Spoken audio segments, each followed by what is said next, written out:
In spite of being given a storage closet as a locker room, the Eagles were focused and prepared for the big game. Coach Turner entered the makeshift locker room addressing the fact that the accommodations were unacceptable and that the team should feel disrespected.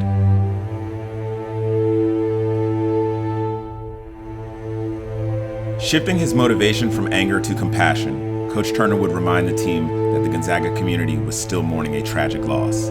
Gonzaga College High School held a prayer service this morning for 17-year-old Dominic Petty. The teen was in the backseat of a car that was pulled over on the Beltway early Saturday morning when another car veered into it. Petty was killed, 3 other students injured. You can't play for yourself tonight. Think about him, and let's get it done for him tonight.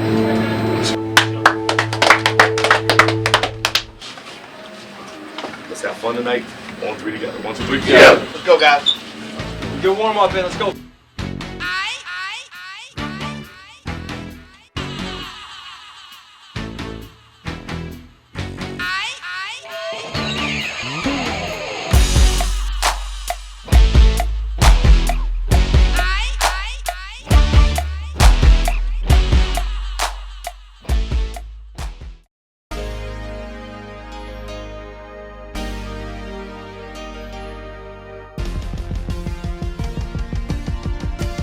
The Stags would take the opening tip only to turn it over immediately. The Stags' first 2 scoring attempts were blocked by Sam Miller. Miller would establish himself early in the game, putting the ball on the floor and getting to the basket. Likes would find Crawford, who would go backdoor, losing his man for the layup. Sophomore Eddie Scott would drain the corner 3. Off the long rebound, Greenwood would find Likes, who would push the ball, stopping on a dime, pulling up for a 2. A defensive breakdown late in the first quarter would give the Stags a 3-point lead. Good ball reversal against the 2-3 zone would open up a deep 3 for Chris Likes.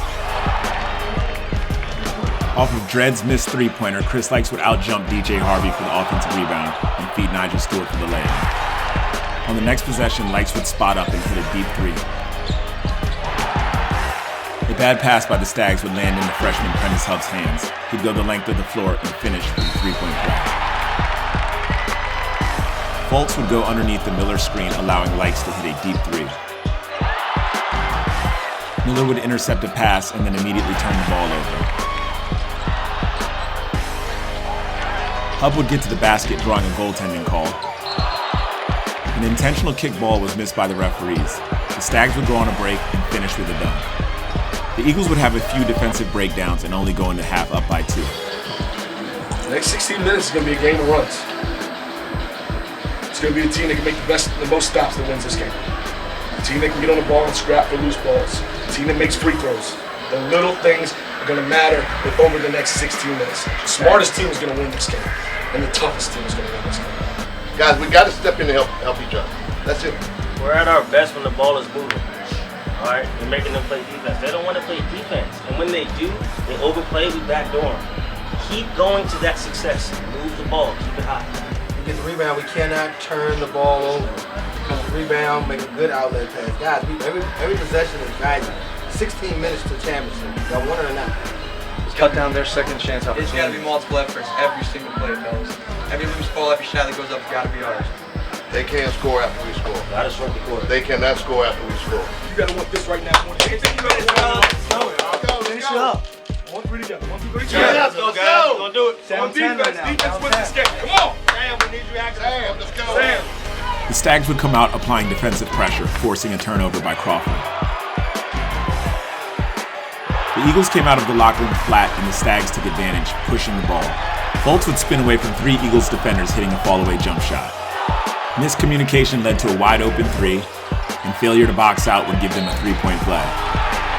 The Eagles looked dazed and confused. Crawford would go one-on-one, attacking the basket and then stepping back and falling away for 2. A determined Crawford stepped up his defensive pressure, blocking a 3-point shot. His long pass was right on target to freshman Miles Dredd, who would miss the layup. The Eagles would continue to struggle defensively and were outscored 16-4 in the third quarter. Miller would attempt to get to the basket early in the quarter. He'd miss the shot, the rebound would fall into the Stags' hands. A long outlet pass and a 3-on-2 would lead to a 3-point field goal. The Stags would call a quick timeout, giving Coach Turner an opportunity to settle his team.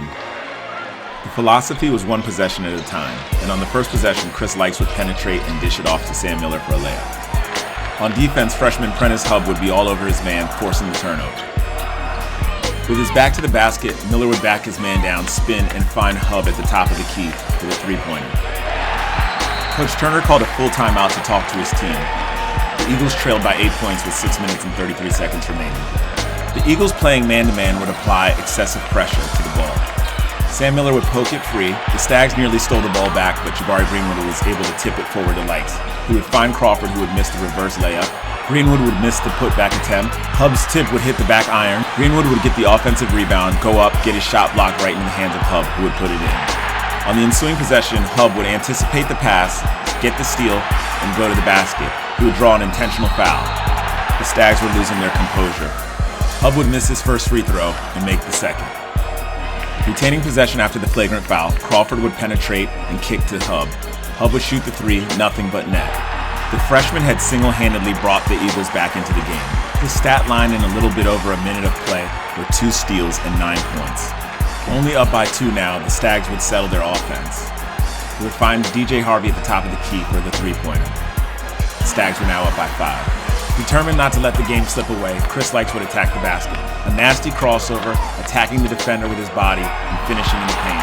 The Stags attempted to exploit what they thought was a mismatch, Hub on Fultz. Fronting him in the post, he was able to create another turnover. Crawford penetrated and fired a dangerous no-look pass to Greenwood. Luckily, the ball bounced back into his hands where he would find Likes deep on the perimeter. This three-pointer tied the game. The Stags would go back to sophomore DJ Harvey. Attacking the basket, he was blocked by Sam Miller, not once, but twice.